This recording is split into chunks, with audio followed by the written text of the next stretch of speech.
একটা ছোট্ট দুর্ঘটনা বদলে দিয়েছিল পুরো রান্নাঘরের ভবিষ্যৎ। সালটা ছিল 1945। পার্সি স্পেন্সার মার্কিন যুক্তরাষ্ট্রের সামরিক বাহিনীর জন্য রেডার টেকনোলজি নিয়ে পরীক্ষা করছিলেন।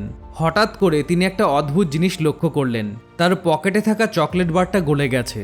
তার মনে হলো রেডার থেকে আসা হিটের জন্য এমনটা হয়েছে। কৌতূহলী হয়ে তিনি ম্যাগনেট্রনের কাছে কিছু পপকর্ন রাখলেন। সঙ্গে সঙ্গে ফাটতে শুরু করলো। এরপর তিনি একটা ডিম রাখলেন, সেটা ফেটে বিস্ফোরণ ঘটল।